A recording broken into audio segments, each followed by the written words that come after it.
Okay, I think we're live. I think my internet's a little bit slow right now, but hopefully it'll kick in and we can play have some smooth gaming going on here.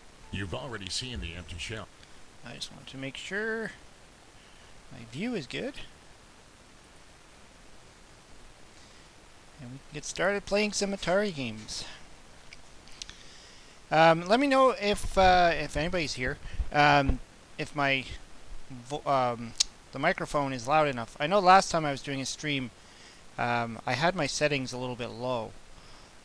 Maybe I could fix that a little bit.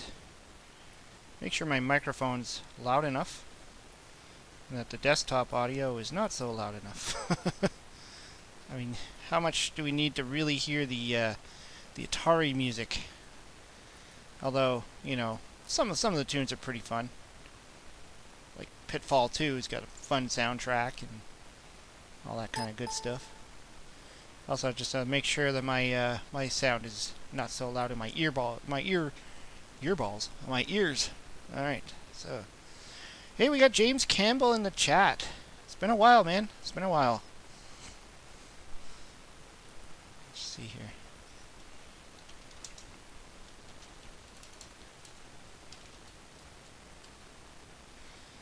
And we got Lauren. Mic sounds fine. Oh, good. I'll try and talk a little bit louder too. I think last time I wasn't talking so loud, but yeah. Well, let's just jump into a game right now, just because.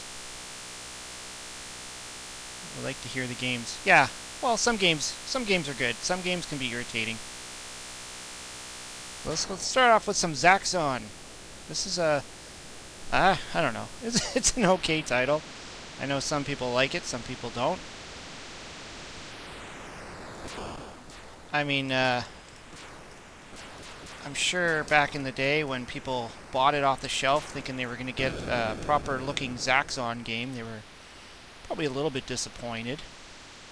But for some strange reason, this game turned out exactly the same on the Intellivision as well, and for whatever reason. Oh, I'm not doing too well. It's funny, to me this game feels more like a almost like a three-dimensional version of River Raid, more than Zaxxon.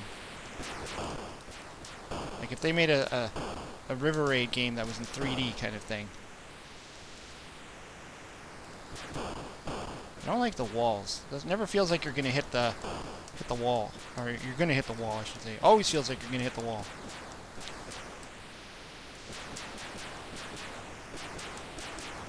Oh man! Oh man! Hey, the Atari creep. Reminder didn't go off. Yeah, I hear that a lot. People are saying that. They have the reminders and stuff. They click the bell notifications and they never get anything from when people start going live or launching a new video. Then they hear it through some other platform, or you just happen to go on YouTube and there it is, and you're like, oh, how did I miss that? Yeah, we just started. It's like literally this is the very first game. I just decided on Zaxxon Venture. I was gonna play Venture actually. I was gonna play. Maybe I still will. I was gonna play not the original Venture, the Coleco Venture, but that homebrew version of it, which is a really good version.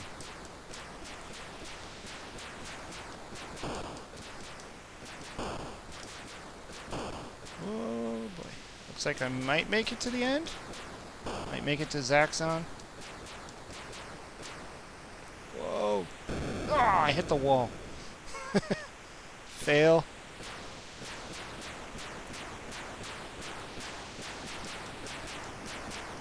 Rex Warden, the only solution is to park on your subscription page and watch it all day.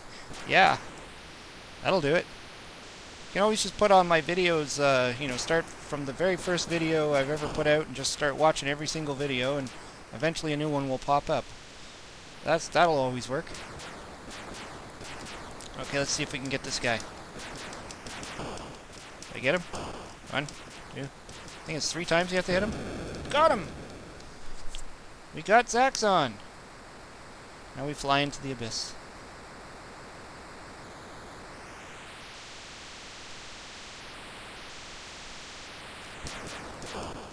Yeah, I've said this before, but my first experience playing this game, what I hit, was on the Commodore 64, so I was kind of, you know, a little bit spoiled when it came to playing this one, because, you know, the Commodore 64 version is really good. I mean, it's very much like the arcade.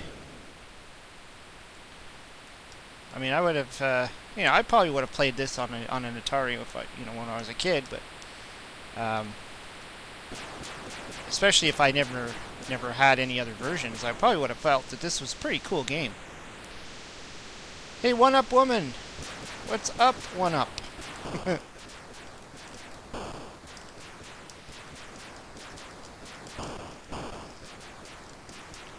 Decided to take some time this Sunday night to just do a little streaming. I mean, I was debating it. It's hard to psych yourself up sometimes to do this type of thing. Like, it's like, I can do some streaming, play some games, or I can sit on the couch and watch TV. There's always later. I can watch some TV later, I guess. I don't know. So a bunch of new stuff coming out tonight. You know, Sunday night, there's always a good lineup of new stuff coming out.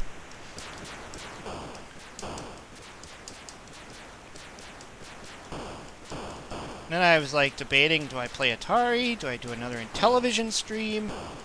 Do I do a Nintendo? Perhaps one day doing a Sega stream. My only problem with Sega is I haven't really played a lot of Sega games, so I would be really just kind of winging it. Atari Creep played the hell out of the Coleco port. Yeah, I don't blame you. That one, I mean, yeah, I remember playing that at my friend's house, and you know, being used to the Commodore version, playing on the Coleco wasn't that bad. And I don't think I've ever actually played this in an actual arcade, like an arcade cabinet, like a real arcade cabinet. I don't remember. I don't think this would have been a game I would have probably went to when I was a kid, you know, during the days when I actually went into an arcade. I doubt I would have went to Zaxxon.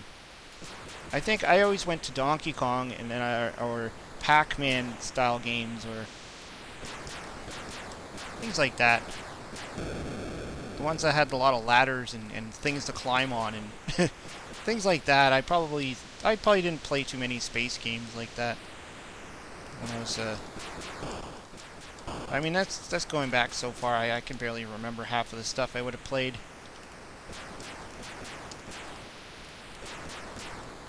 Even though I still miss the you know, going into arcades. I wish they would, you know, well, I know in some parts of the world they still have them, but not in my neck of the woods. They don't really have them anymore. I kind of miss them.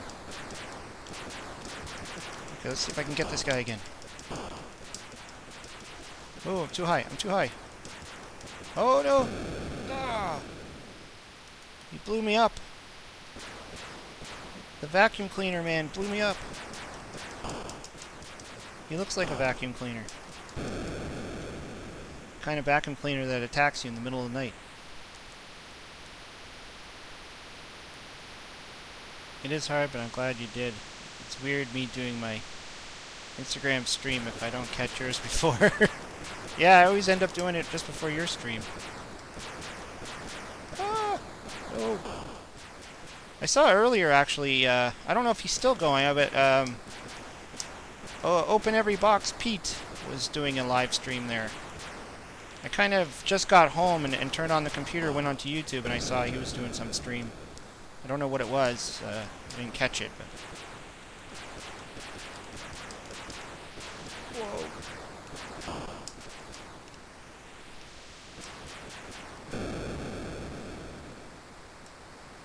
Yeah, every hotel had a game room.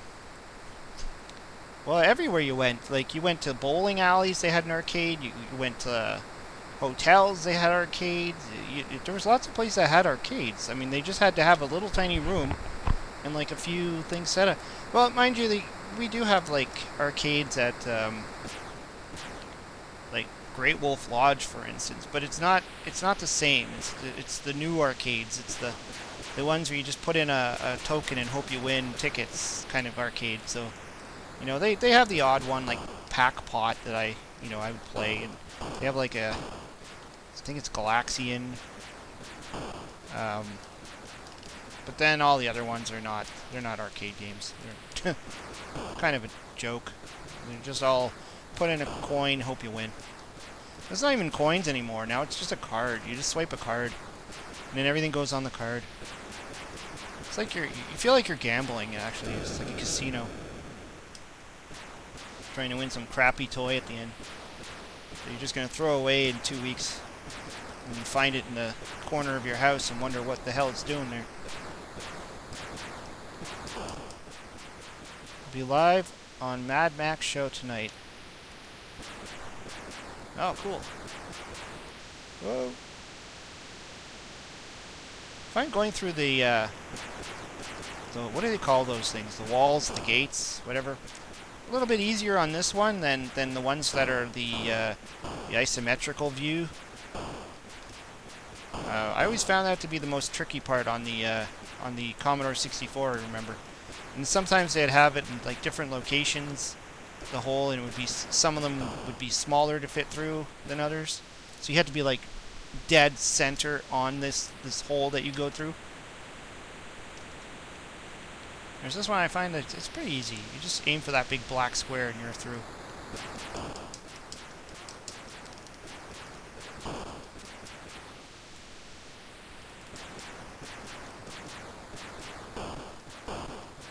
Blowing up everything. I think the lack of detail on the board is kind of what you kind of miss about this one. Although I think there's a homebrew, isn't there? Isn't there a homebrew of this game? I forgot what it's called. I think you can buy it on Atari Age. And it's supposed to be a better, more realistic looking.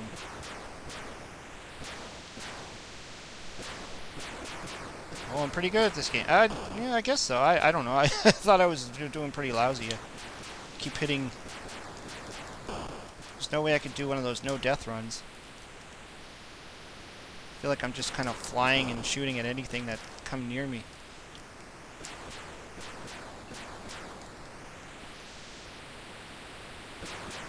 Oh, the Electric Emotions program having the same problem. We didn't know that this was going on.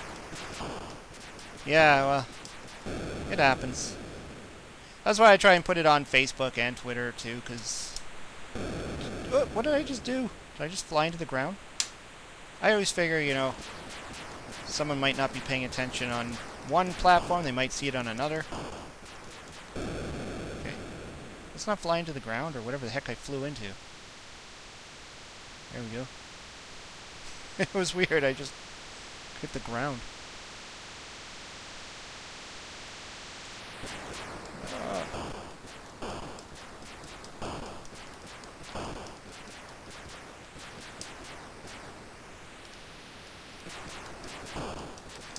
Like I said earlier, you know, this to me really just feels more like a 3D River Raid. It would have been cool to play a River Raid kind of like this.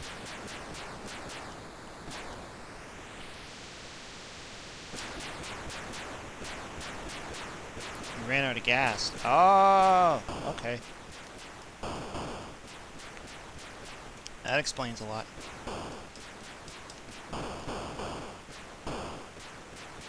Is that what those green things give you? Is that gas? Do you get gas in this game? I can't remember. Whew. That's what the little arrows there at the bottom are.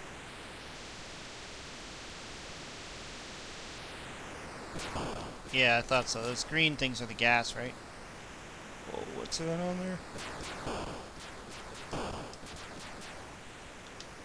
Ah!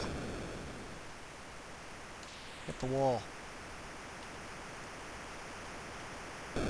Oh, jeez. My perception was off there. I thought I was going through. Okay. I don't think you can... Ah!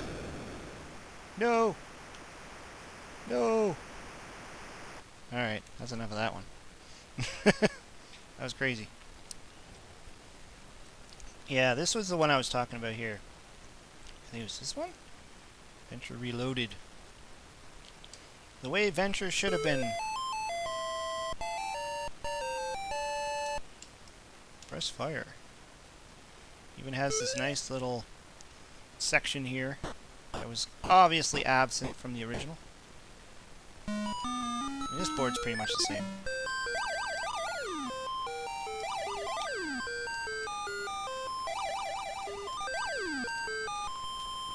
Run, little winky guy. Whoa. Those hall monsters are pretty fast.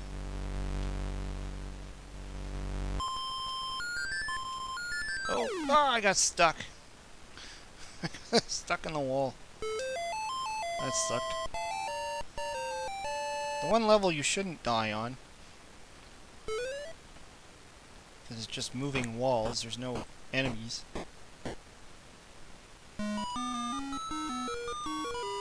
try this again.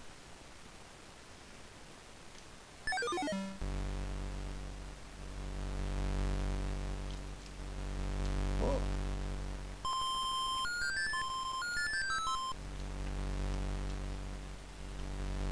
Yeah, it does look great. This is a really good version. Snakes.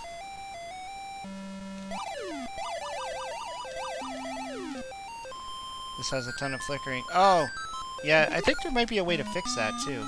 I totally forgot how. There's something you can change that helps with the flickering on these. Never really cared a lot for 2600 Venture. I'm not sure this changes my mind. Well, this one's a little bit better than the original one that we got. I mean, having all these extra bonus scenes and stuff, and looking a little bit more like the arcade. It actually plays a little bit better, too. It plays a little more fluid. I find the characters just a little, I don't know.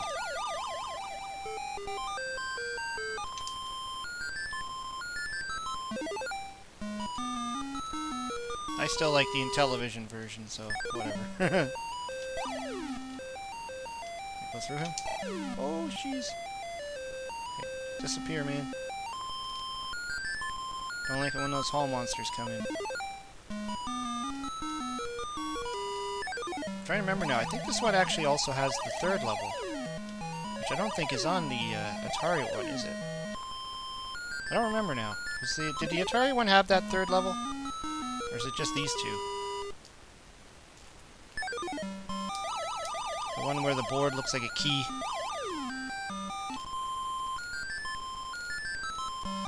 I'm pretty sure this one does.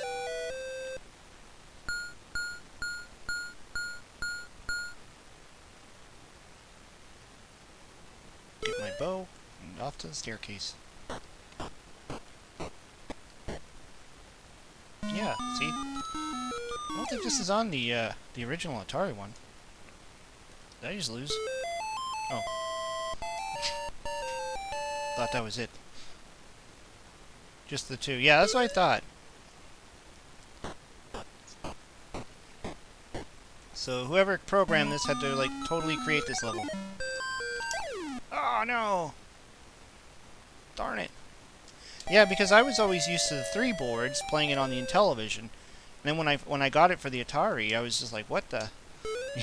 Where's the other board?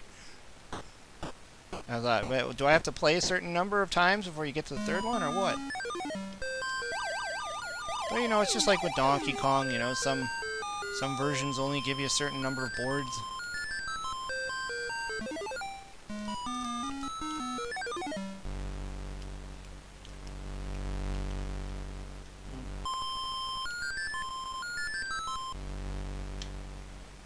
And the Donkey Kong Jr., of course, you know how one version had that one electric board thing on it, the electrical one, and then the other version didn't.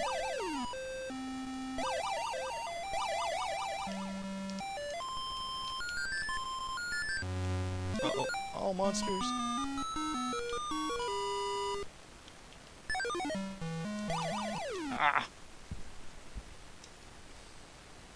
killed.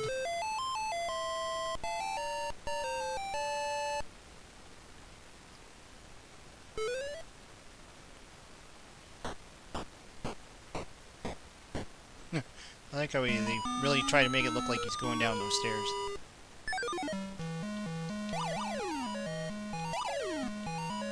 The enemies look a little bit better too, I think. And the treasures. Hey, grumpy driver! Oh. Run. Already lost, what? Two men?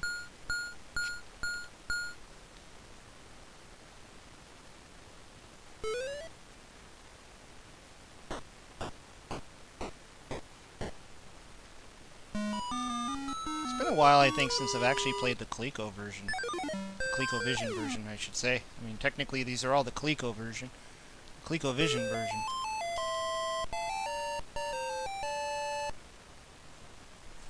This would have been a cool franchise to actually have a sequel, too. I can see them branching this off and making something different. Like maybe being able to go down, like, a flight of stairs or something like that. Inside a level. Oh, jeez. Just got killed.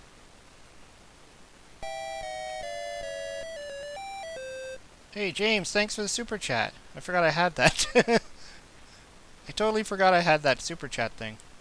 If that's what that is.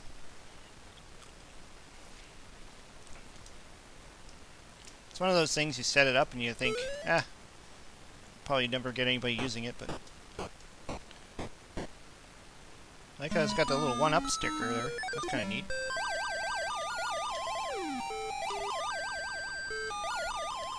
I know it's interesting the way, you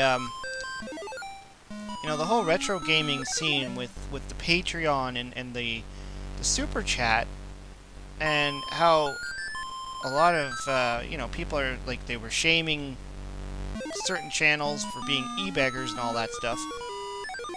And it was just seemed like it was a constant thing for a while. At least I kept seeing them all over the place, like these videos of other YouTube creators making fun of certain content creators because they would have super chat and they would have Patreon and they would, you know, say they're begging for money.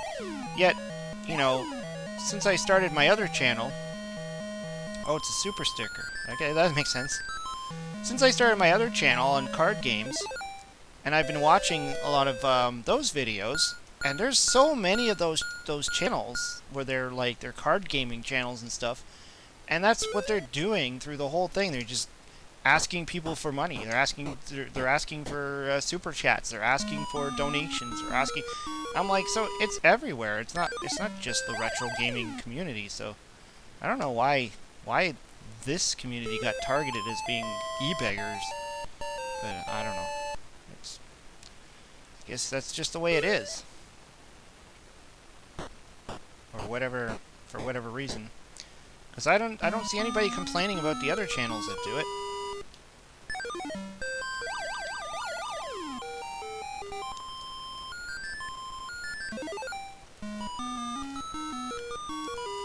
See if I can get through this without dying again. Oh, those pinchy guys.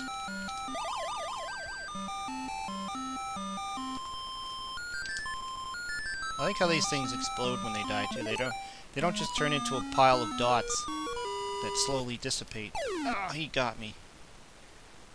Is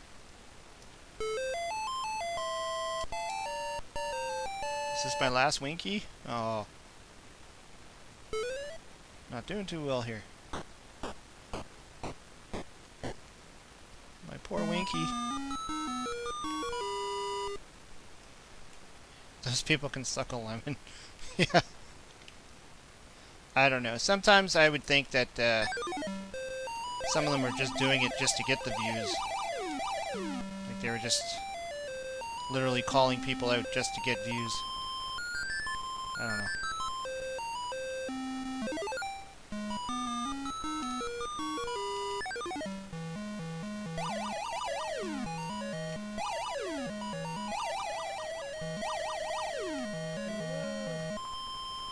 I make my videos for fun, but I wouldn't shy away from support.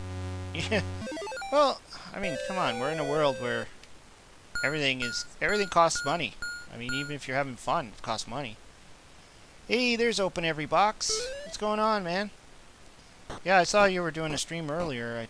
I think I came in a little bit late. Ah, I didn't make it. I thought I was gonna get through. Oh! Okay, let's try one more time. No drama, man. We're into that. Yeah, we're not into that. Yeah, drama. Yeah. I don't know. Sometimes I looked at it like, you know, they were getting more views doing that than they were doing with this, like what I'm doing. And it's true. I mean, you put up a drama channel, you're going to get more views than, you know, by talking smack than you are going to be of playing a video game. These videos, you're lucky to get, if, you know, depending on how big you are, you're lucky to get about 200 views on these things. You know? Sometimes your video, like I've noticed some of my videos barely reach like 100 sometimes because it's just some old game that half the people never heard of and there's no reason to click on it for a lot of people, but you got some drama going on. People want the juicy drama. Yeah,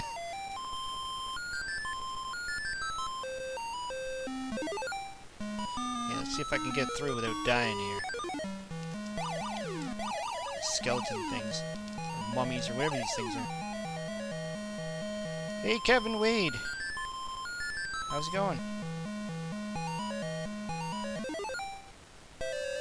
Ah, so you just finished OEB. Just finished his stream.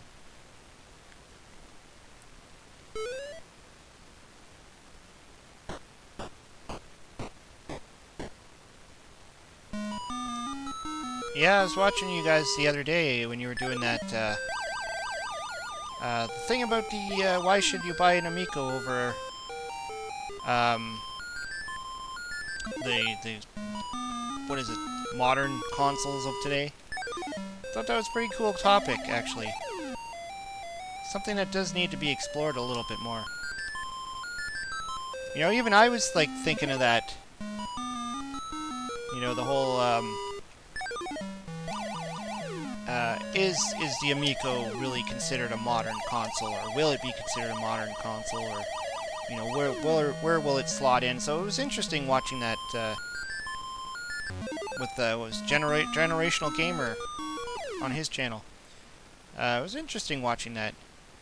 And I like the way, I like what Pete was saying about how he wants a console that's kind of like the next step up from, say, a Leapfrog or something for his kids. I thought that makes a lot of sense. Like, that's totally makes a lot of sense.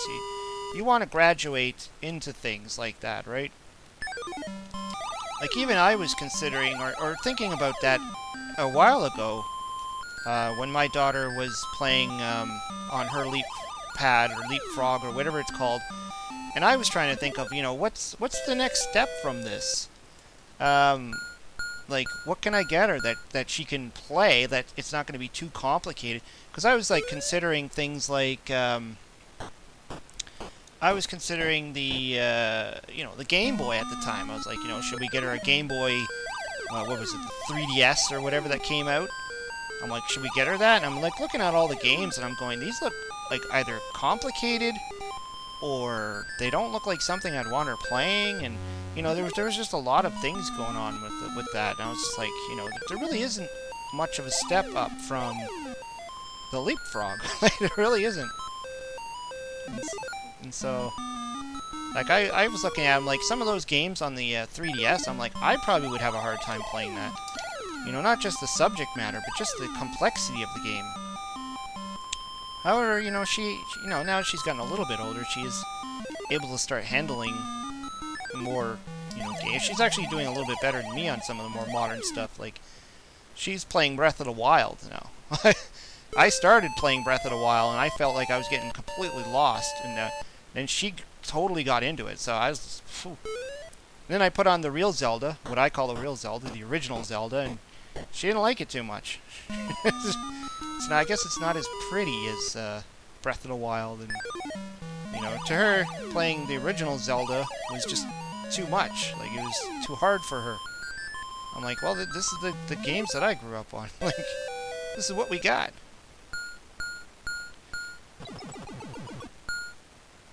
You need to come to the next Sunday night retro with me. Sounds like fun.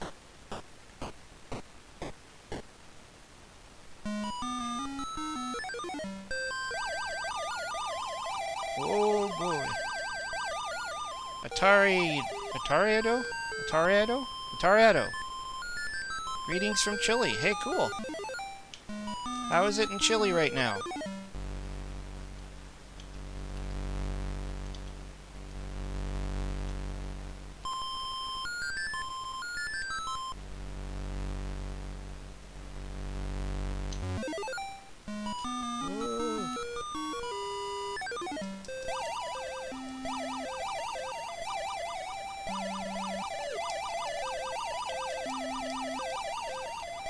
Uh-oh, I better get the... Oh, hey, that's a martini glass. What the... Uh-oh. I just totally made it. Totally made it. Just totally made it.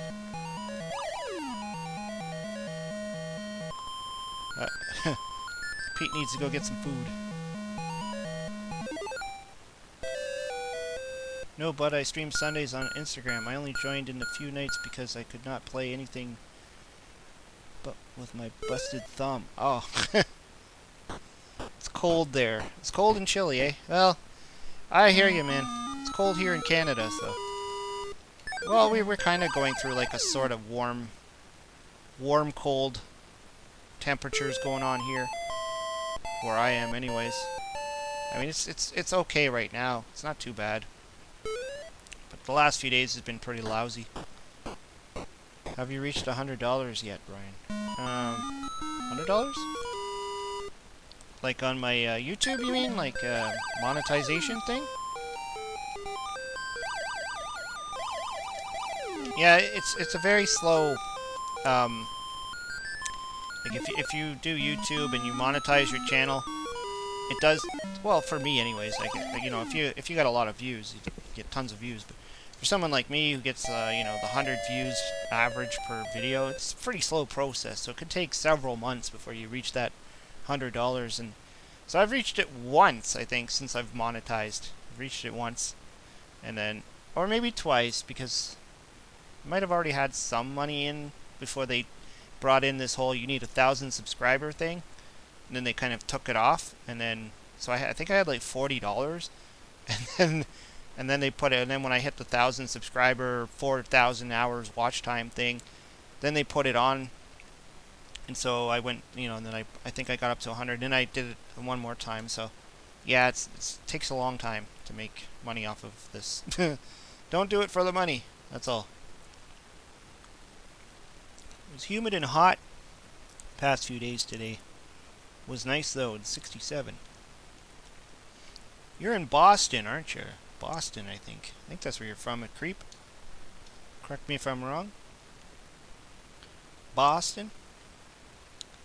What do I want to play? I don't know what I want to play. Do.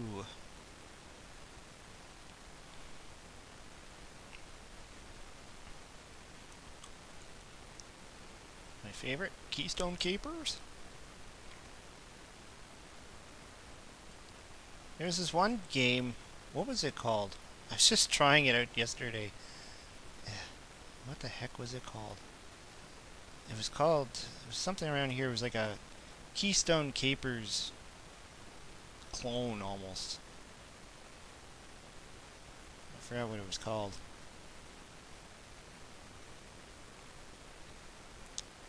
It was around the F fuzzball. Yeah, Boston, I thought so.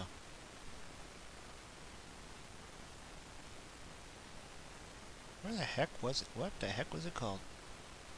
Going up. No, I'm not going to remember. It was just this weird version of Keystone Capers. It was like these aliens and stuff. I don't know. Probably can't find it now. Streaming Mario Bros. Sweet. I should jam on that. Yeah, I could try some Mario Bros. Kevin Wade saying Vanguard. I'm not, I don't know if I'm familiar with Vanguard too much.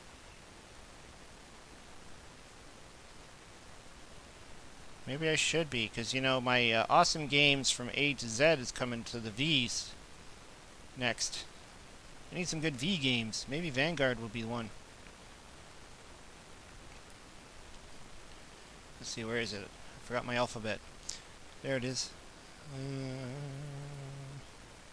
Is this Vanguard? Oh. Am I playing? No? Okay. Sometimes you can't tell if you're playing or if it's the demo. Oh wait, I think I've played this before. Is he supposed to move this slow? Am I missing something? Why is he constantly shooting like this? Is this like a setting I have it on? Oh man. He's just constantly firing. Never stops firing. Is this like change to slot 1? I don't know. I was playing around with the settings, so I don't know if it's just weird. It's just constantly shooting. Whoa. Cool graphics, though. I think this one has a nice, nice look to it.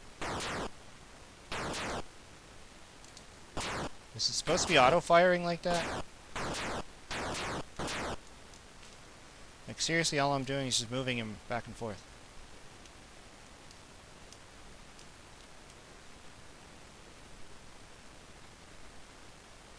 Use energy. Oh! Do I touch it? Do I just... What do I do? Ah! Blown up. E for energy. Where's my energy? Ah, okay, there we go. There we go. Okay. It's not shooting anymore, though. Why am I not shooting anything? I think I'm gonna have to read the instruction manual or something. I think I'm missing something here.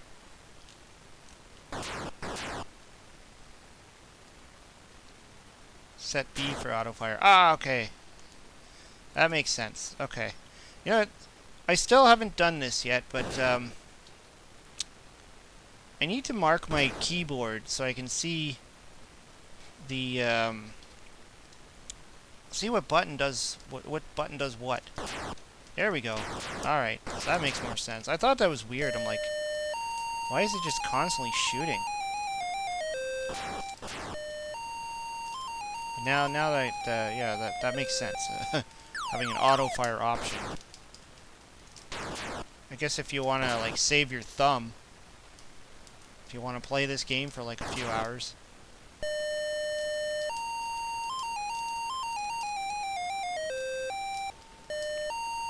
Pretty cool, kind of a Defender vibe to it. Or what's the other one, like Chopper Command and.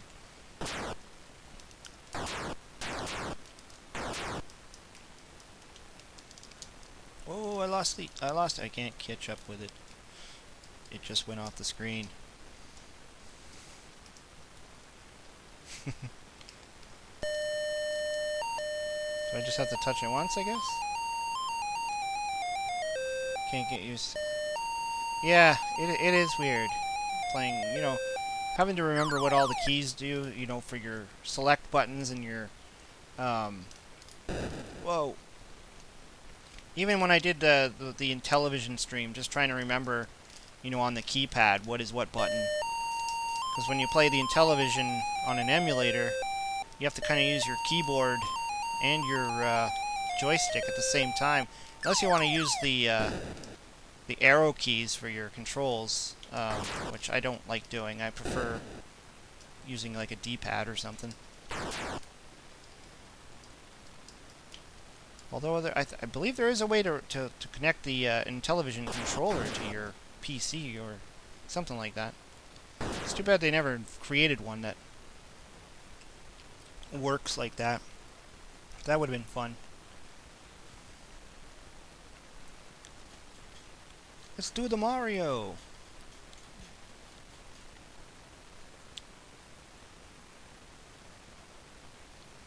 SNK. Yeah, SNK arcade game. Do I have it here? Mario. Mario, where are you? There we go. Mario Bros. Yeah. Play, damn you. Play. Just play the game. Play the game. Let's go. Oh. There we go. I'm like, it's not working. It's not working. Oh, jeez. Oh, jeez. I'm like dying right off the bat. I guess I won't be going far on this one.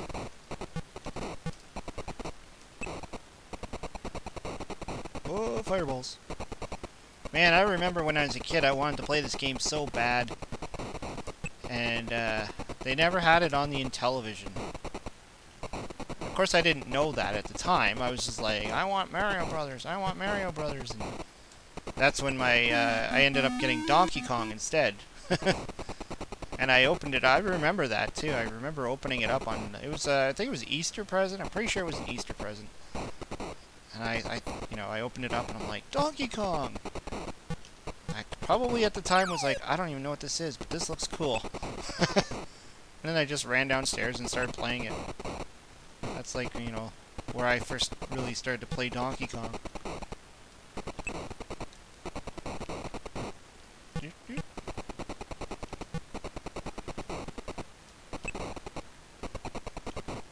Oh, I just love those crazy rainbow-looking square things. Whatever that's supposed to be. I think it's supposed to be a coin. Is it supposed to be the coin or something? Or something? For whatever reason, they couldn't actually just draw a coin.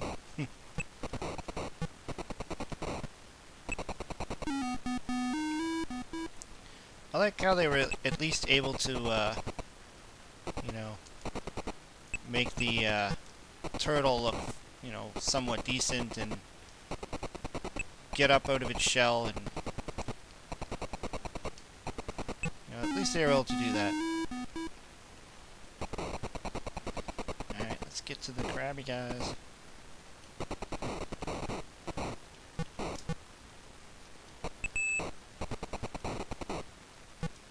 I tried to get my daughter to play this on, not this one, but the Nintendo version on the Switch. She didn't like it too much. Even though she likes the Super Mario Brothers. Like, she likes Super Mario Brothers on Nintendo.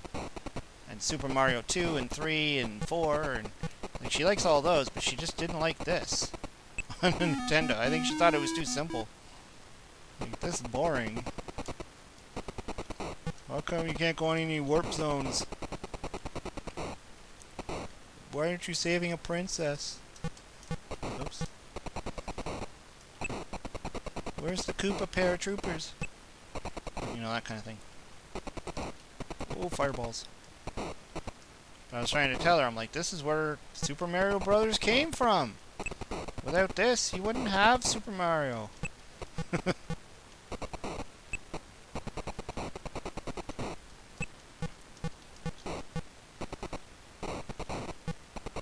And without Donkey Kong, we wouldn't have had this at all. Well, I did actually get her to play Donkey Kong, the arcade, on the Switch. But I think she found it really hard. Like, it's funny that way, that she can learn how to play games like Breath of the Wild and get really into that. Then I put on Donkey Kong and she's like, this is hard. I'm like, all you're doing is just climbing up ladders. It's not that hard. Okay, it's hard, but whatever. And yet, I tried Breath of the Wild. I got somewhere in there, and I'm like, I still feel like I don't know where the hell I am.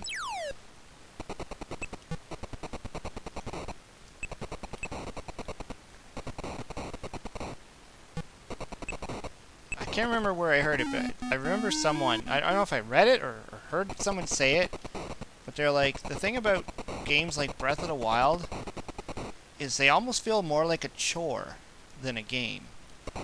Because there's just so much you have to do, and so many, like, things, and you have to buy so many things, and you have to go to so many places, and it's almost like more like real life simulator than it is a video game.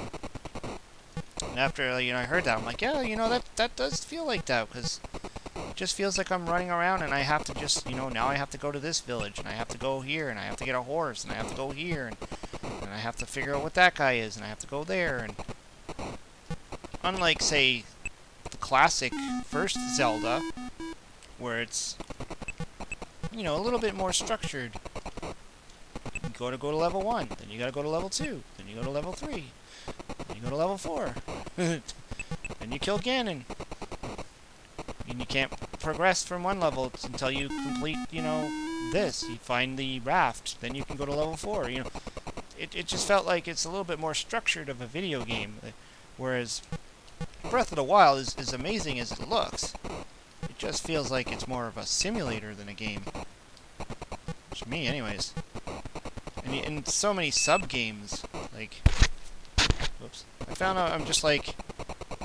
Okay, I started off wanting to do this. Now I'm doing this. Whoa. And then this old lady wants me to do this. And then I'm on this quest. And now I'm on another quest. Exactly when does this game end? Is there a point to this game? Perhaps that's why I didn't get into things like Halo. Or any of those other ones.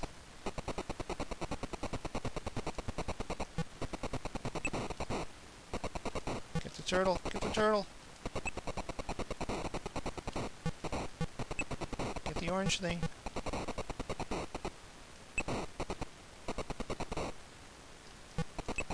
Uh-oh.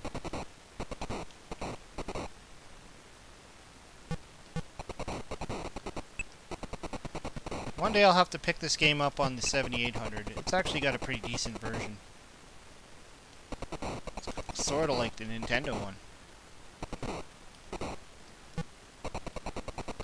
Whoa.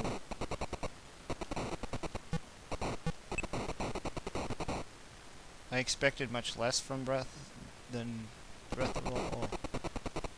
Whoa.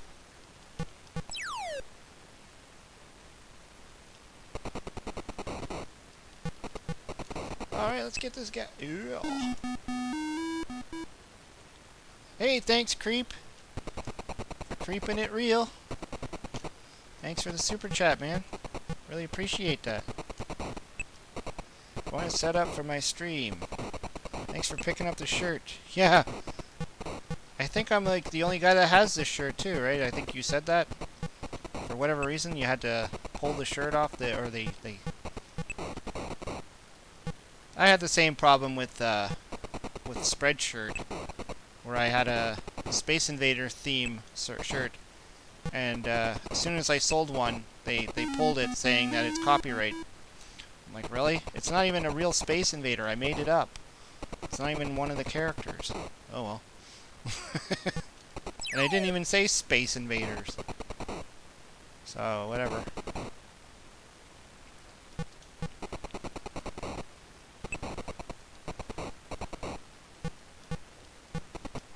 Oh, man. Okay, I'm not doing too well on this level. Oh, did I get him? Okay. Why is that purple now? I guess it changes colors based on the board.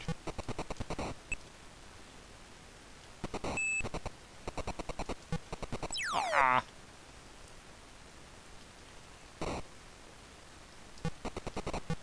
Oh!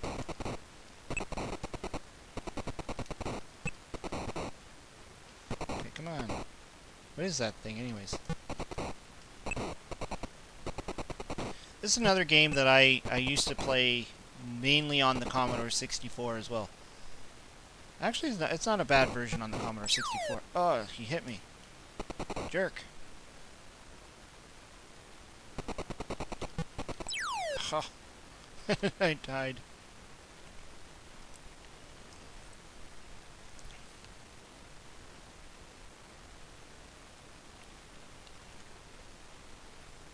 let's play, I don't know what I want to play. What do I want to play? Lost Love, no.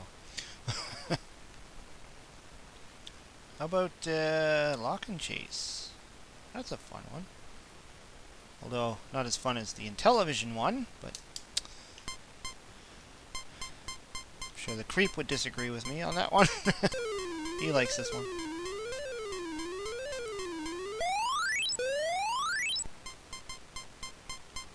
My little hat man, Mad Hatter, whatever he is.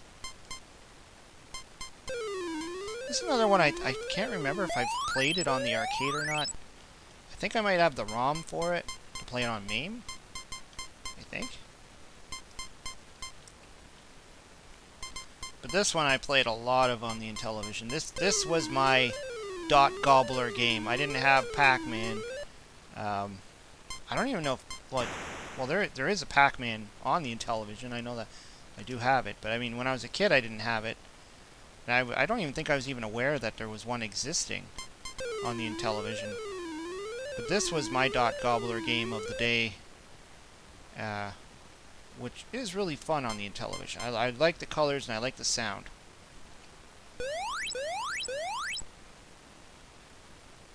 I love Lost Luggage. That's a great game. Yeah, Lost Luggage is kind of neat. It's like a sort of like a Kaboom style game, and they use the paddle controller. This is a good game. You can catch, you can trap the police. Oh yeah, I forgot to use the traps. Mousetrap. Yeah, you know, actually Mousetrap on the Atari. That was my first dot gobbling game on the Atari. I don't think I had the Atari Pac-Man for a long time. I think when I first got my Atari, the Atari Junior in the late 80s, early 90s, I guess it was, when that came out, I picked up Mousetrap. And I remember playing a lot with my stepfather. We were like, he was a big Pac-Man fan, so when we played Mousetrap, he was so much better at it than I was.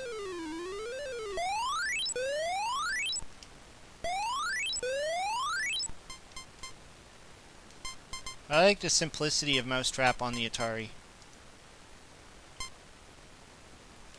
versus like the Intellivision version, for instance, where you got to use the number pad. I think even the Coleco version you have to use. Oh no! These bloody cops.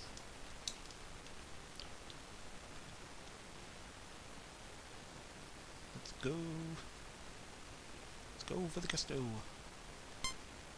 Ah! No! I love Pac-Man, but when I got this game, Pac-Man was on the shelf for a long while. Yeah, well, I can see that.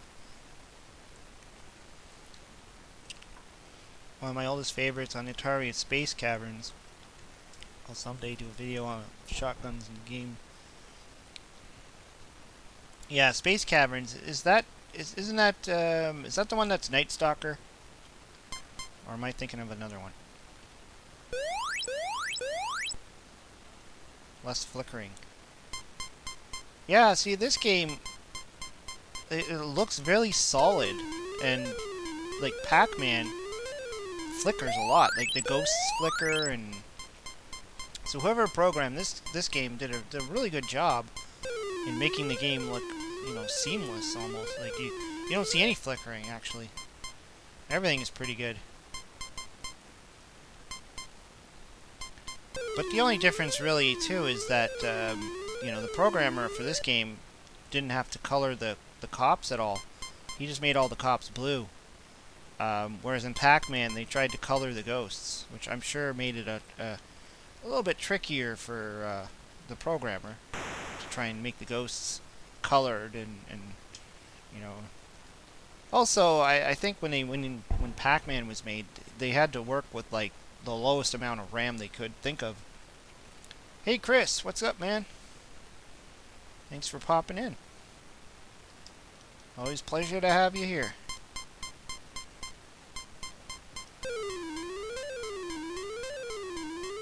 Oh no.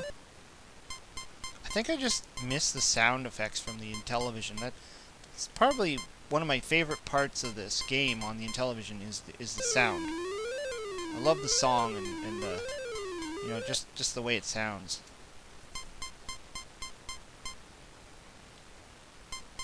And I don't like how in this one you can only lock the doors. Like you can't lock them this way. You can only lock them that way, if that makes sense. So you can only lock them horizontally. You can't lock them vertically.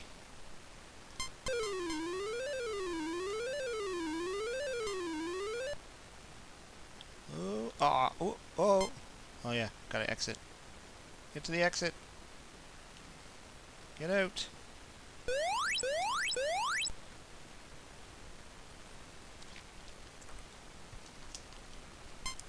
That's another thing. I don't think the maze ever changes in Lock and Chase. I don't know if there's any version of Lock and Chase where the maze changes.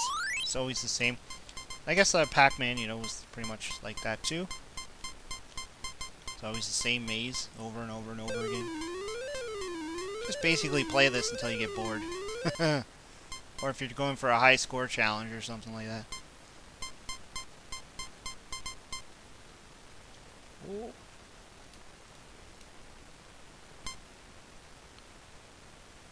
Run, little hat. Run. Yeah, you stun the cops for like less than a second. Yeah, the lack of power pellets in this game.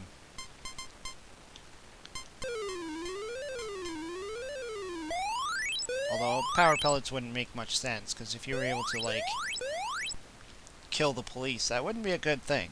That would actually be a real bad thing, so... All you can do is stun them.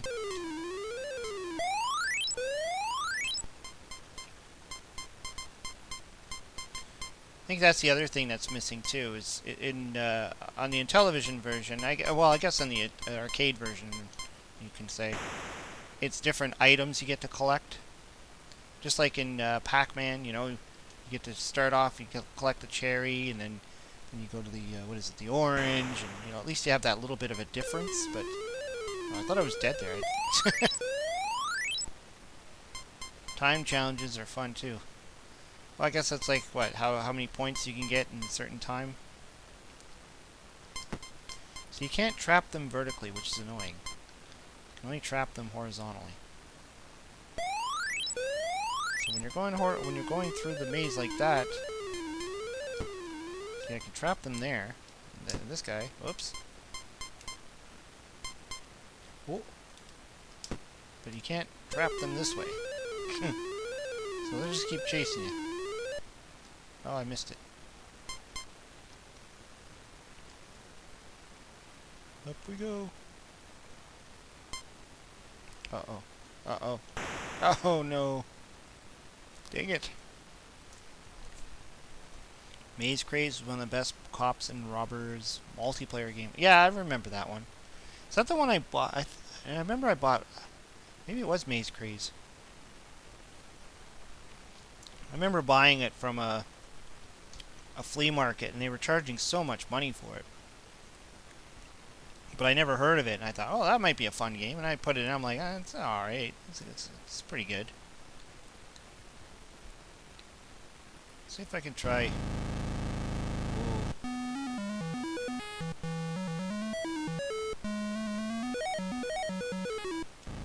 Now, because I'm on I'm using a gamepad here, this might not be the... I mean, on an emulator, you can use your mouse too as a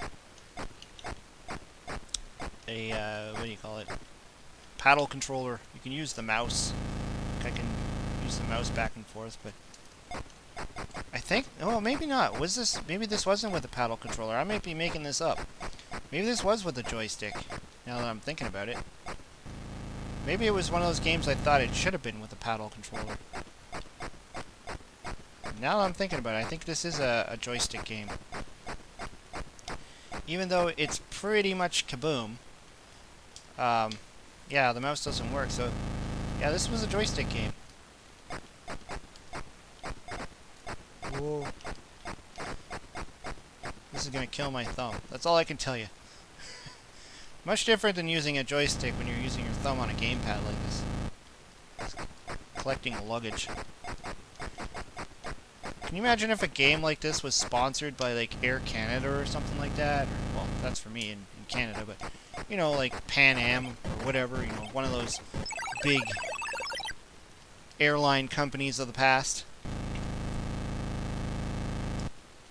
I could totally see that happening. That's what started really, you know, the Atari and, you know, Chase the Chuck Wagon being sponsored by Purina or whatever. Tooth protectors.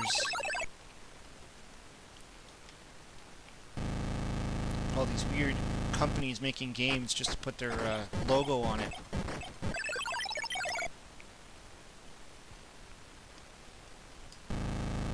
We lost their luggage. I like how you see the plane come in. That's pretty cool. Holy jeez. There's like underwear and socks and...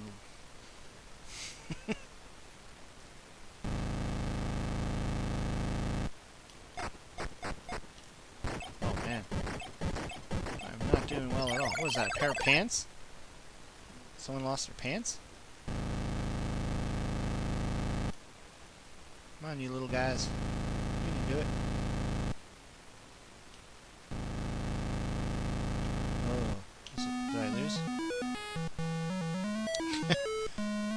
Like sitting there wondering why why it's not working.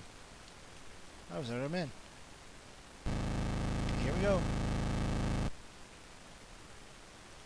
Yeah, see how slow it starts off, and then it goes crazy like kaboom. Kaboom is almost impossible on a gamepad. It's like if you get the, you know, the flashback portable or whatever, and you try and play Kaboom on a gamepad, forget it. Maybe you can get through 2 levels, and after that, you're gonna destroy your thumb.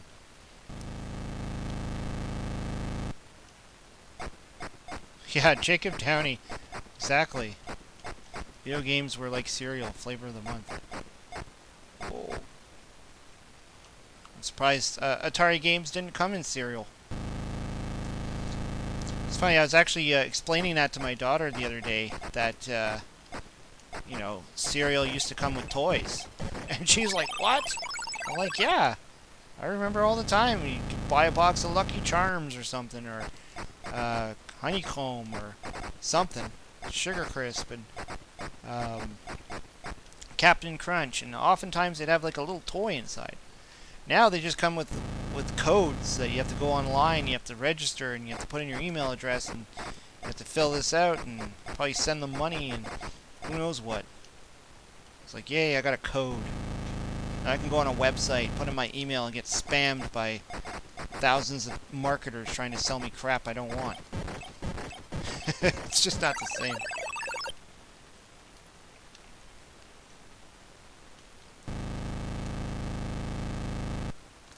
Yeah, this definitely would have been a game that would have... Yeah, and the reason why this doesn't use the paddle controller, again, is because it does go up and down. But I don't know if I see the point of that. Whoa. I think I'd just rather be on the ground. Like, I don't know why I need to go up here. I got the PC version. Yeah, so did I. I remember that. I think I still have that here in my desk somewhere. I got like 2 or 3. I remember that they were giving away those CD games, and I got there was a board game. There's a board game one which I think I grabbed them all. There was a board game one with popular board games. Then there was an Atari Classics one or something, or there's some kind of Classics one. I remember that. That was fun.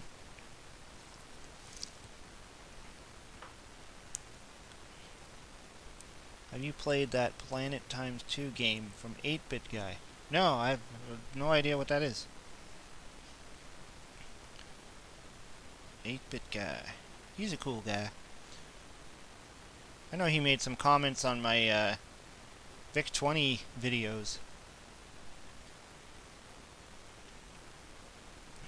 What's a good game to play?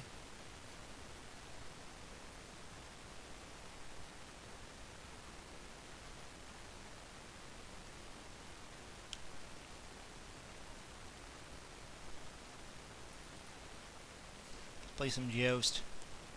Joust is fun. I like Joust. Alright, let's do this. Alright, take care, James. Thanks again for the super chat. Always a pleasure having you here. Whoa. Go and relax for the rest of the evening. Watch some TV, maybe? With the missus. Hopefully the missus is doing well. I know she had some health issues a while back there.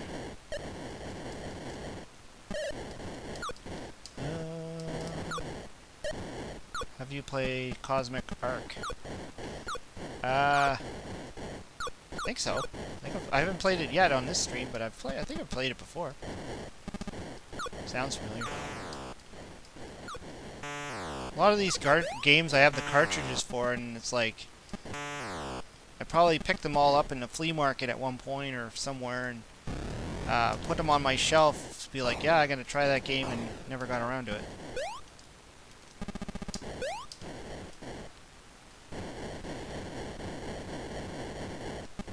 Yeah, balloon fight.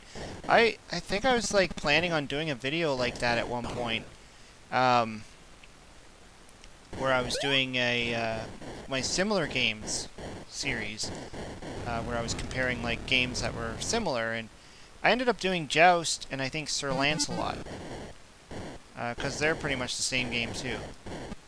And Sir Lancelot was that Zonox or whatever, Zonox, the double cart. And yeah, Sir Lancelot also plays exactly like Joust. There's like a slight difference, like obviously a few little differences. Ah.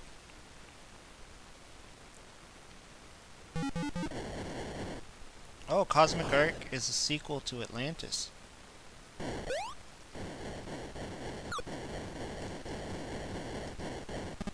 Oh, this one where they're all eggs. Get the eggs before they hatch. Ah. Ooh. Ah. Crap. No. Hurry up. Ah. Fail. Hashtag fail.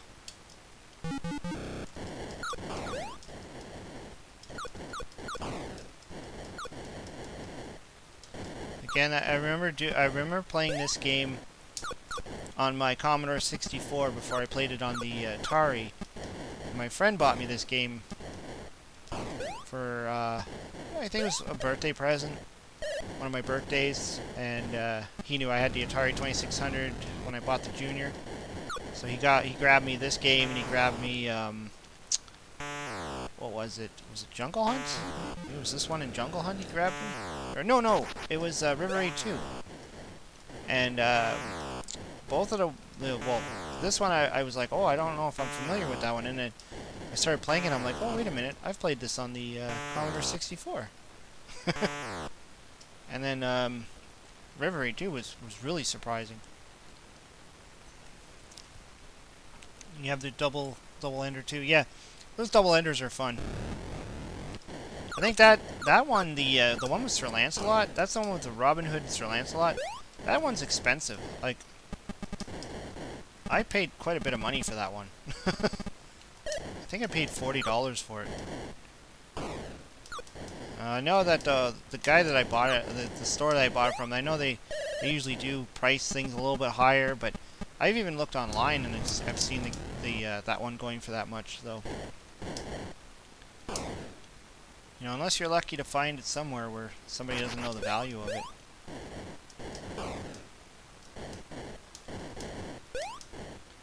It's funny how, you know, some of these like flea markets and stuff, and you know, they learn the value of certain things, but then they underestimate other things. So that's when you can find the gems. Like I remember the one booth at the flea market I always went to, the one that's near my house. This lady, she was running it, and she had a ton. I think it was her son's stuff, but she had a ton of like Intellivision and Atari and like all great stuff. But her prices were just insane. Like for the average like Atari game, some of her prices were like $20 for something that should have only been like no more than $5. So I don't know where they got their pricing model from.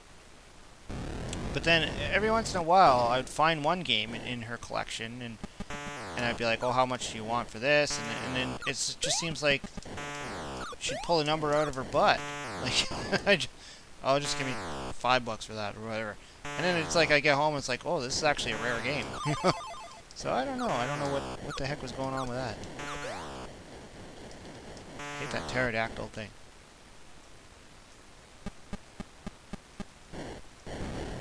Do I have Sword Quest Waterworld? No. That's more of a rarer one, isn't it? That's like the rarest one of the Sword Quest. And I think I got like 5 or 6 of the Earth World ones, and Fire World, and the Water World. Yeah, that's a rare one. And then there was supposed to be the Wind one, but I don't think it ever came out. I don't know if there's even a prototype for it.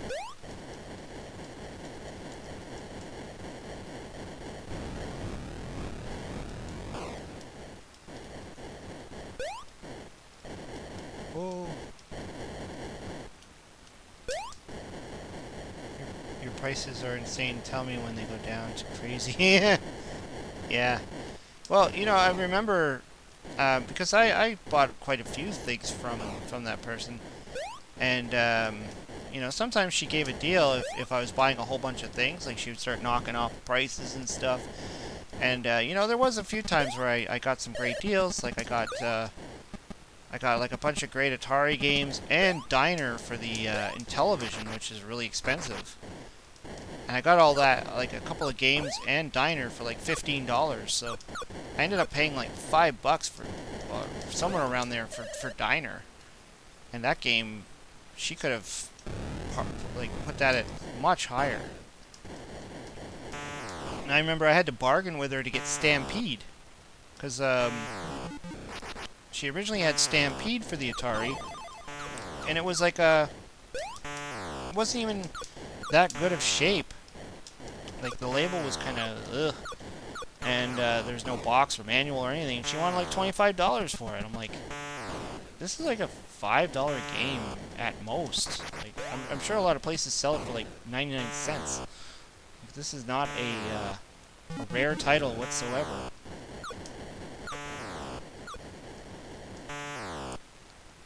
It's really weird when you're shopping around for video games, even if you know how much something is worth. Some people are just clueless. They think, oh, it's old, so it must be valuable.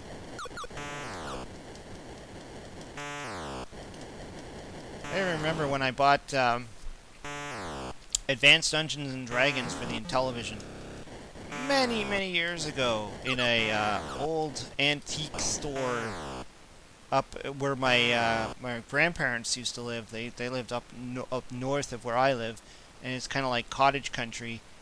And there was this old antique store, and for whatever reason, he had 2 Intellivision games, and I think I bought them both off of him. And one was Intellivision Advanced Dungeons and Dragons Cloudy Mountain, and he wanted like $7 for it. And then there was another one. I don't remember which one it was now. It was a little bit more of a common game, and it was like $3. And I took it to him. I'm like, how come you want $7 for this one and you want like $3 for this one? And he's like, oh, 'cause you know that's Dungeons and Dragons. I'm like, uh-huh. He's like, you know, that was his reasoning. It's Dungeons and Dragons. I'm like, okay. But I ended up buying it anyways because I really loved that game and I wanted it. You know, he had it complete in box and everything, so I think I ended up getting like 1 or 2 more copies of it anyways when I started buying people's collections. I'm like, that's okay. I wanted it, so I'm gonna get it. I'll pay your $7. Do you have Time Pilot? I don't know. Yeah. I'm playing off an emulator right now, so you know, I do have a lot of these games in real life, but when I do my streams, I always use the emulator because I can't stream my real Atari. And it's also a lot easier to just switch between games than having to go through my shelf 1,000 cartridges. What is Time Pilot? Oh, it's a Coleco title. I think I might have played this before. Might actually have this one. Can't remember. I used to keep track of my, oh man, this reminds me of like biplanes on the Intellivision. I used to keep track of all my Atari games, actually. I remember I had a little, like a text file going on my phone. Just, you know, just in a text file of all the games I had, because I used to always go out to the stores and stuff, the thrift shops and the what do you call it? You know, flea markets and stuff, and if I would see Atari games for sale, I would pull out my phone and be like, do I have this one? Because sometimes I would see it, I'd see a cartridge there, and I'd be like, do I have that one? And it was always hard to remember, so I started to do that. And then when I started buying like lots of games, like, you know, a lot of, like on eBay, some would be like, oh, lot of 25 Atari games or something like that. And then I'd end up with like so many games that I'd totally not mark it down and be like, and then do I have that? And luckily I didn't. There wasn't too many games where I bought the same game over. You know, I think I did it with Jawbreaker or something. I bought like a second copy of it, and I think Pressure Cooker I bought a second copy of that I thought I had, but it didn't happen very often. Or there was occasional times where I intentionally bought a second copy of something because it was such a good game or it was rare, and I found it for really cheap, so I grabbed it anyways. It's like, this game is really rare.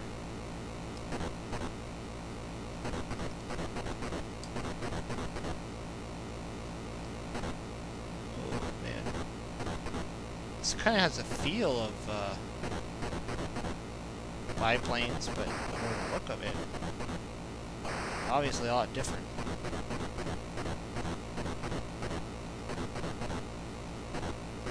I just feel like you're just mindlessly flying around. Circa 1910. So do you go through the years in this one? Oh jeez.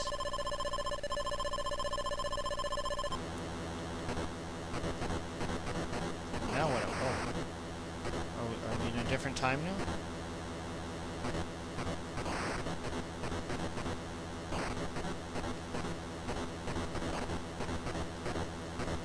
Graphics on this are pretty decent.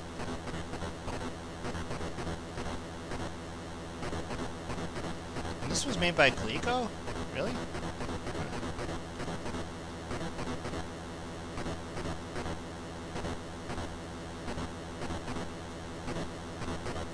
You have your games in the database GameEye. Hey, Extreme Wreck 2000. Yes, this is Time Pilot. Bang on. Yeah, I don't know. I thought about, you know, doing a whole inventory of my games and, you know, going through all that, but I mean, that is it. Oh, 1940. That's a lot of work, though. For me to try and go and inventory all my games now, I've collected so many throughout the years that if I were to like want to do that now, it would just be like starting from scratch. I think I just rely on my faulty memory to be like, do I have that? Like, I pretty much remember all my Nintendo games, all my well, the NES games. I mean, in some systems I don't have so many, so it's not a big deal. Like Nintendo 64, I got such a small collection of Nintendo 64 games. Sega Genesis games, I have a very small collection. I have a small collection of Master System games, and so in most cases I do remember the ones I have. My Commodore 64 collection, that's, you know, a little bit different. There's a ton of games on that, but I think I'm pretty good at just memorizing a lot of it. The Atari, yeah, there was a lot that I've picked up that I probably forgot that I had. You know, sometimes I'm like, do I have that game? And then I have to go down and look for it. I don't know if I have that one now.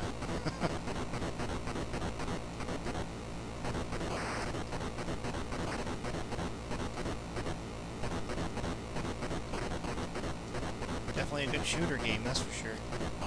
If you just want a game where you're blowing stuff up, this is a great one. Blow up like balloons and everything. I like how you kind of go into the future, though. That's kind of cool. You know, you're kind of like going through different timelines. I guess that's the whole name behind it, Time Pilot. It's kind of cool. It's pretty decent for an Atari 2600 game, though. I mean, graphics look great. Sound is okay. I'm starting to wonder now, do I have this on the ColecoVision? Was this on the ColecoVision? I think I might actually have this game on the ColecoVision, or something similar to it. It's another system I have a lot of games for that I still need to, like, put in and play, and like, not just on the emulator, but I mean actually on a real ColecoVision, or my ColecoVision downstairs. Just my man cave right now is yeah, it's not in a state where I can play games in it right now. my man cave has been taken over by my work stuff, because, you know, COVID-19 and working from home, and I had to come down, I had to bring my work computer home and plop it down where my video games consoles were all sitting, my Atari and my ColecoVision and my Intellivision. I had to move them all away and clunk down my computer from work to work from home every day. So if you're wondering why all my videos are like this now, that's the reason. I don't have my man cave anymore. It's my work cave. Kind of depressing. But I've been doing my other videos. If you haven't, or if you're unaware of, I've been doing other videos on another channel I started called Cardmaster Brian. I haven't really been advertising it too much. But yeah, it's kind of it's a new channel for me, and I do card games like Magic the Gathering, Yu-Gi-Oh, that type of stuff. Been on a Yu-Gi-Oh kick lately, so I've been doing a lot of Yu-Gi-Oh videos. So if you've played that game, if you played card games, or you're interested in that stuff, I have my other channel, Cardmaster Brian, which is the same kind of thing like Brian's Man Cave. Instead of the BMC, it's CMB.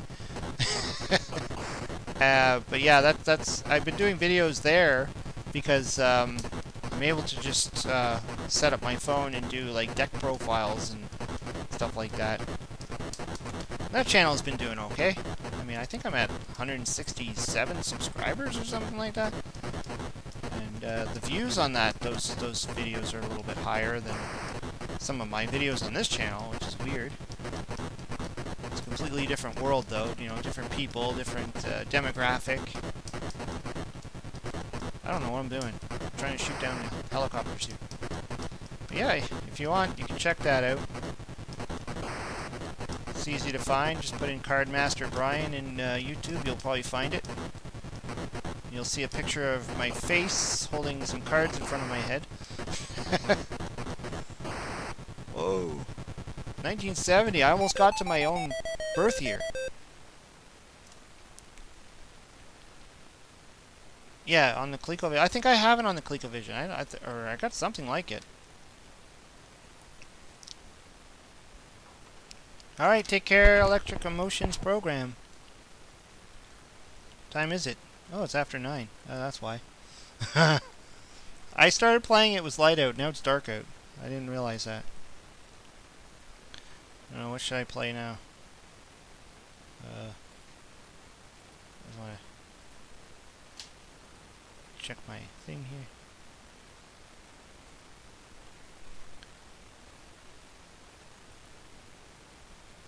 What else is there? Tapper. Still trying to remember if I actually played Tapper. Acid Drop. What is Acid Drop? That doesn't ring any bells. Oh, looks like there's only a PAL version of it.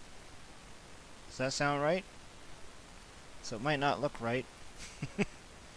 Whoa. Acid Drop. Have I played this before? I don't know. Programmed by DM Kiss. Produced by Sal?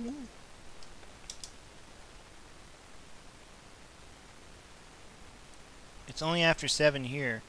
But The boy's taking over the TV for a bit. Yeah, ain't that the truth? It's like, you know, my daughter, she's always got control over the TV, and we only have the one real TV room. Can you play Moon Patrol? Well, maybe. Moon Patrol's fun. I love Moon Patrol. Looking forward to that on the Amico. That's gonna be a fun game to play. Oh, wait, what is this? Tetris? Is this Tetris?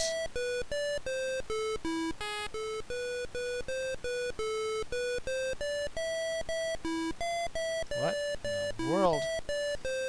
Oh. Congo Bongo. Yeah, that one on the Atari, that's a tough one. What is this? It's like a Tetris style game.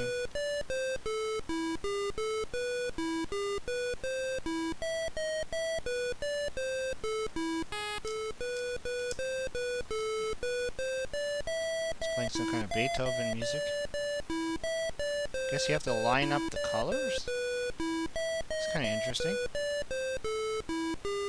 Huh.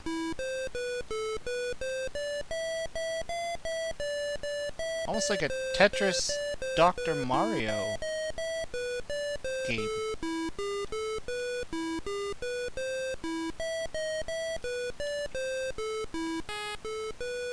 The soundtrack's a little bit weird. Sounds like it just all of a sudden goes bah! Well, it's kind of Tetris, but it's based on color, which is more like Dr. Mario. So it's almost like a blend between Dr. Mario and Tetris. At least that's the way it feels anyways.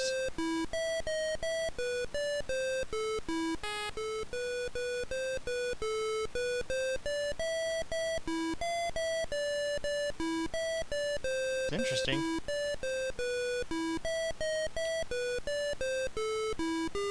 Ten demerits for not immediately recognizing columns. Oh, okay, so I guess I don't know what columns is. Never played that. Guess I'm not educated enough. Never played columns before. You know, mind you, beyond Tetris, I wasn't really into too many of these types of games. I liked Tetris. I thought Tetris was amazing when I first seen it. And, I thought Dr. Mario was okay. But other than that, I never really got too heavily into these games, these type of puzzle-style games.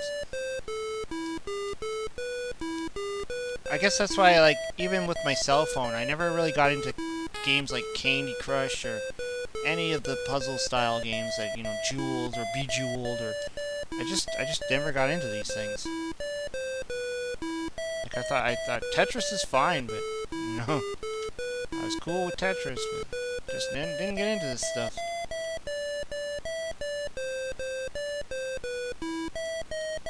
Columns was omnipresent when Game Gear was released. Well, that makes a ton of sense, because I have no familiarity with Game Gear. I never had one. I didn't know anybody that had a Game Gear.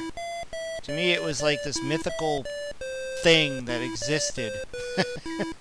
I didn't know anybody that had a Game Gear. Never even held one in my hands.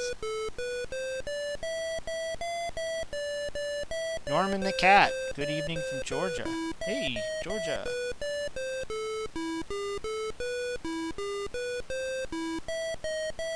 In columns, you match 3 gems of the same color, either vertically or horizontally. Oh, okay. Oh. I don't know. I don't know why I've never got into these style of games. But, these are fun games to... I guess a lot of these became really just phone games, right? Like, these style of games.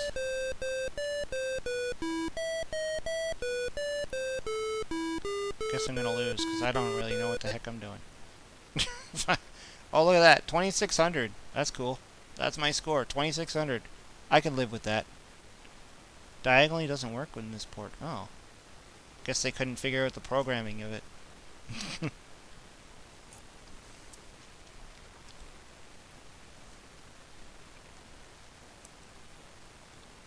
Clax is fun. Yeah, Clax and Kicks, and there was all these style of games that were more like puzzle style games. There's another one I think is a fun game to play. Bobby is going home. Bob is going home. I wonder if I'm... Which one's the original one? Oh wait, no, that's the PAL version. I don't know if there's a difference. I remember now that the No Swear Gamer did a video on this, and I was fascinated by it because I'm like, hey, this game is like Smurfs. Smurf Gargamel Castle or whatever.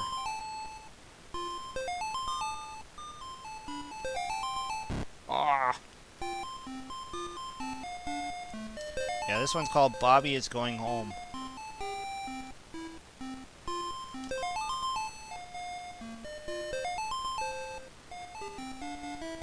Yeah, this game looks cool. This would be one I actually wouldn't mind actually picking up a real cartridge. Although I think this is a little bit more of a rare title, isn't it?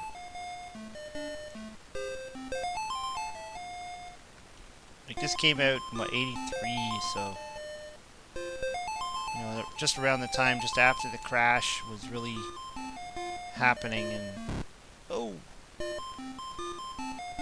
then games became rare.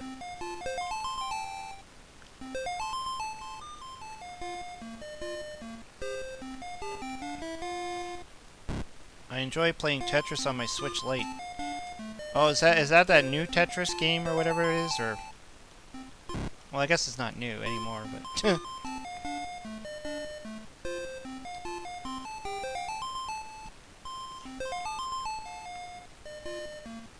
I still think my favorite Tetris game is on the Nintendo, the NES.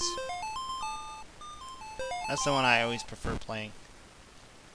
You know, I have like a few other versions of it, and I really think the Nintendo one is my favorite one.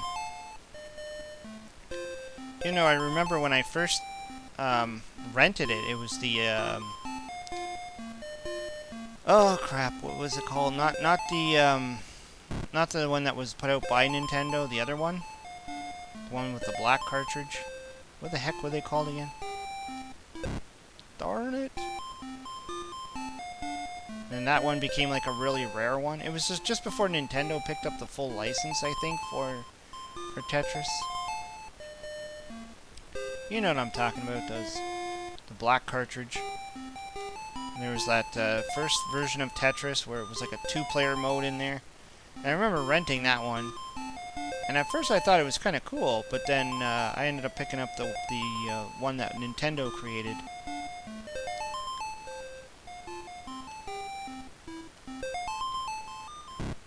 Oh man, this game is so much harder than Smurfs.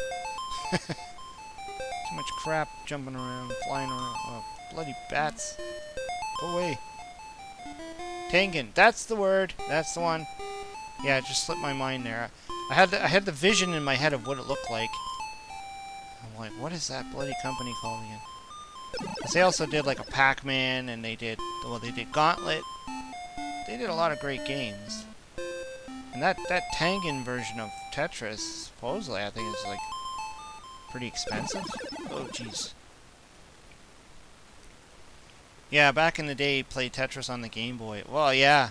I mean, that's the game that sold the Game Boy. I mean, I always say that. That's like one of the most brilliant marketing plans in video games, next to the ColecoVision selling their console with Donkey Kong. I mean, that was brilliant of Nintendo to say, let's sell the Game Boy with Tetris.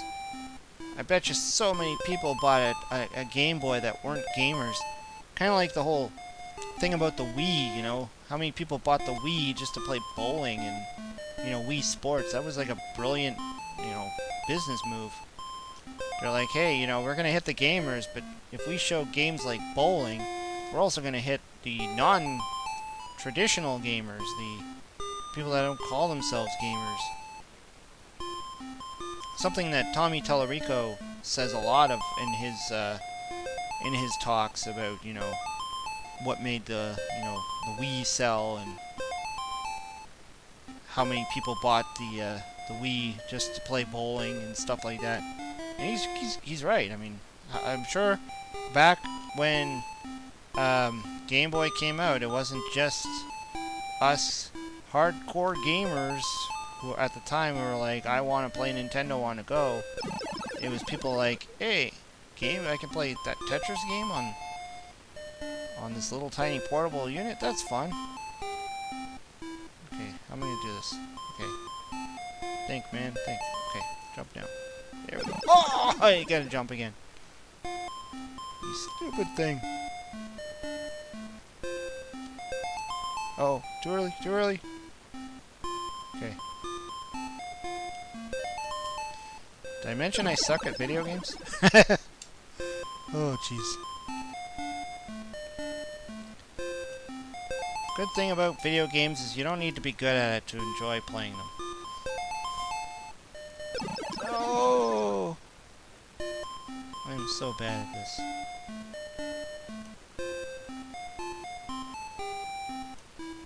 Raise your hand if you want me to do a watch me suck at this game for this one. I'll gladly do it. I'm so bad at this. Okay, timing. Oh, gee. I can't even get through it. Alright, that's enough of that one. I'm so bad. Berserk. Yeah, Berserk's okay. I like Berserk, yeah. Let's see. Asteroids? End on a classic.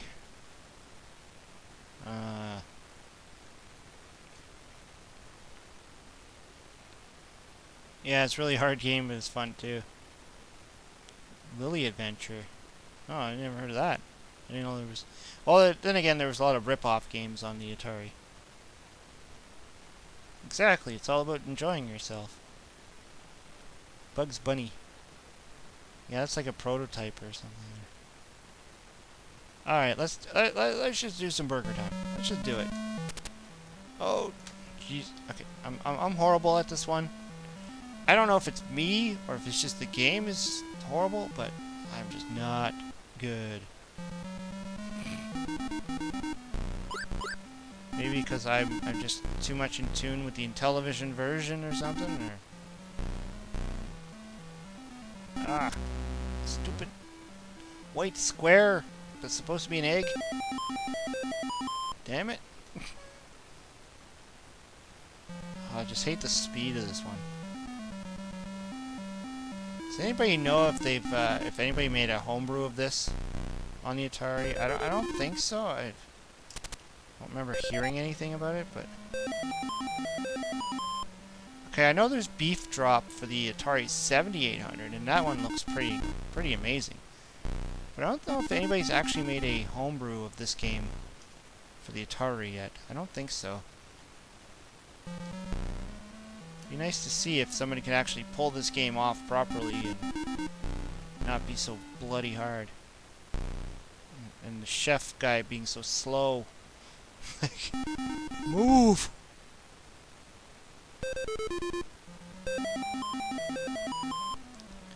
And not having every single item on the top look like a burger bun. That'd be nice too. I mean, they can make the burger look proper on the bottom there. But when it comes to all the other, like, up here, all the ingredients, they all look like the top bun. I don't know why. And, you know, the wiener guy looks pretty good, but everything else looks like... Is that the pickle? Is that right there? That line? That's a pickle? Is that what that is? And, of course, the that white square thing, that's, I believe, the egg. The root beer doesn't look too bad, though. That's pretty decent looking, you know. Looks like root beer. Looks like a nice frosty A&W root beer. I'll go and get that.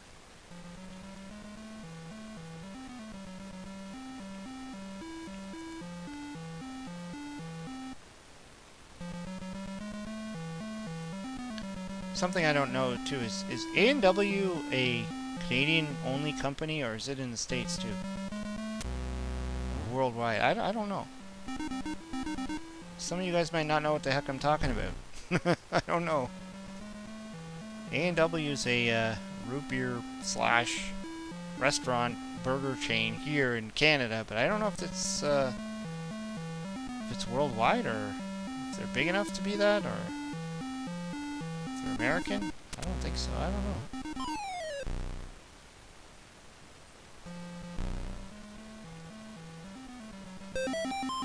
The developer of this version must have been tired while working on this. He didn't get any sleep.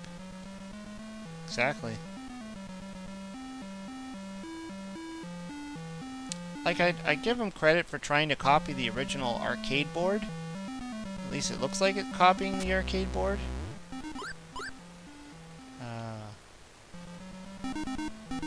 You know, for the Intellivision version, they like literally just said, "Screw it, we're gonna create our own boards."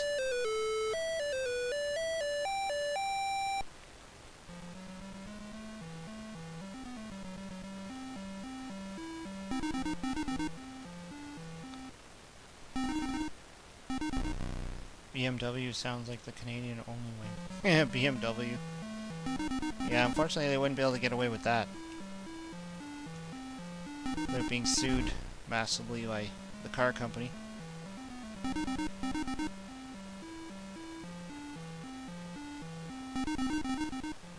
Uh-oh. What did I just get killed by? What is that thing? Okay, so there's the wiener guy, there's the pickle, the egg. What's that thing?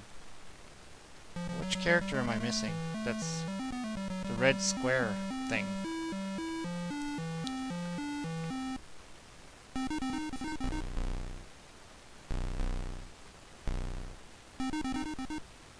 What is that thing? Is that an enemy? Yeah, I froze it. It's just a square. Oh. AMW is in USA too. Okay. I just wasn't sure. You know, sometimes there's certain restaurants where I'm fully used to it, and then I talk about it and people are like, what the heck is that? And it's like, oh, it's only in Canada. Yeah.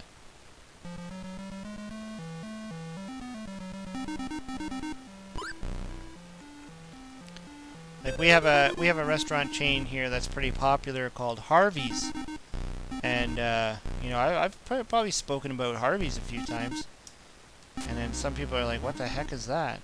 I'm like, oh, it's burger chain here. Harvey's is kind of like well, it's almost like a cross between Burger King. Yeah, I guess it's more like a Burger King and a McDonald's, but their quality is a lot better. Like Harvey's, their hamburgers are like eating off of a barbecue, like an actual barbecue hamburger. A little bit more like Burger King. And then they have, like, you know, better side things like onion rings. They have better onion rings and better poutine and better food. Like Harvey's is one of the more better companies we have here. A&W's okay. I don't know. I'm okay with them. Ah, I missed it. Darn it. The speed of this guy. The speed of this guy kind of reminds me of playing Miner 2049er. It's the same speed as Miner 2049er. I guess because they have to have so much going on that it just chews up all the Atari's memory.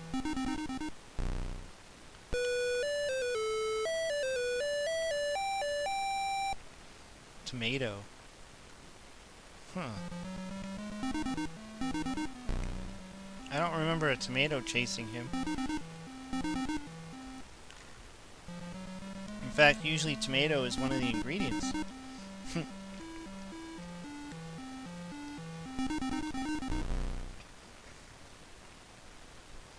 Another game I haven't tried yet is, I think what is it called? There's a Super Burger Time. But isn't there also one that's right now on the Switch? Burger Time Party or Party something, I don't know. There's some Burger Time game that I don't know if it's just on the Switch or if it's also on the Xbox and all the other ones, but there is a Burger Time game. Looks... Whoa. Oh, crap. Wasted my peppers. Why are you shooting that way? What's wrong with you? Yeah, minor 29ers suck so much. Well, it's just slow. It's slow on the Atari. Like, it's interesting to be able to play it on the Atari, but it's so slow. Like, he runs like this guy. Like, you just want to, like, reach into the screen and slap the guy. Like, move your butt.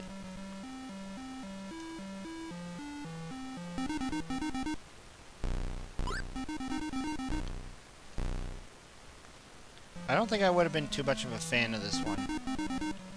Especially being that I've, played the Intellivision one. I probably would have hated this one if I played this in the earlier days.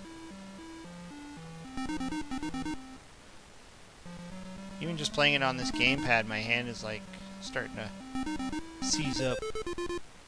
I'm like, move, man, move.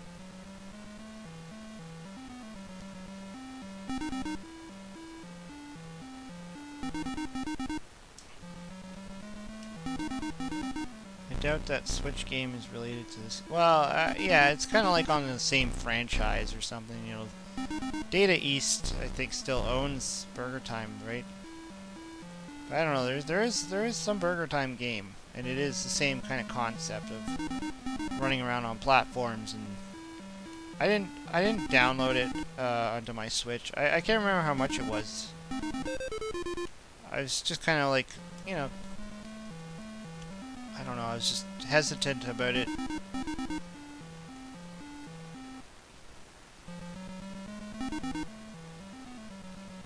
Merlin's Walls. I think I've heard of that.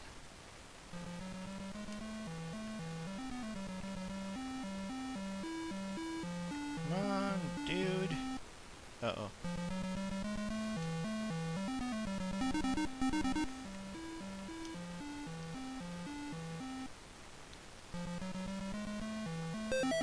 Well, at least this has a running soundtrack. That's kind of a...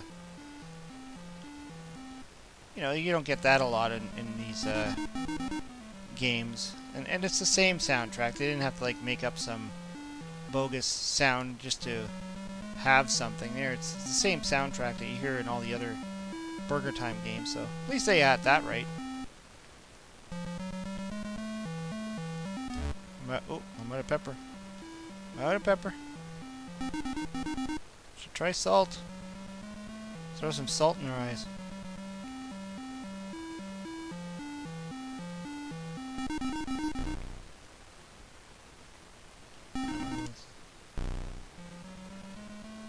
Whoa.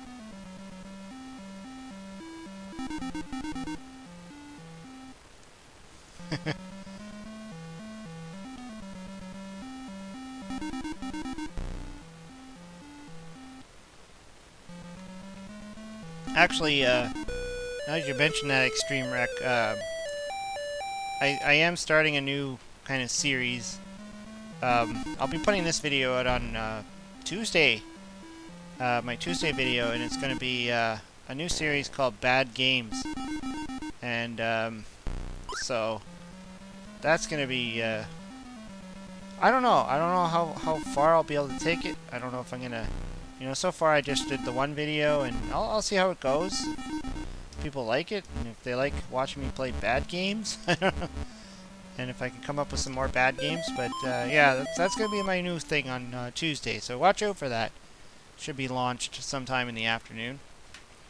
But yeah, the first one's going to be an Atari game for sure. Anyways, yeah, well, thanks everybody for popping into the chat.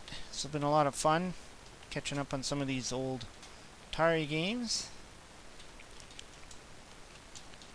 And thanks again for James Campbell for popping in and doing a super chat. And I also had the Atari Creep popping in and did a super chat. And I think maybe the Atari Creep might still be doing his Instagram stream right now. So if you're on Instagram, if you're following the Atari Creep on Instagram, go check him out.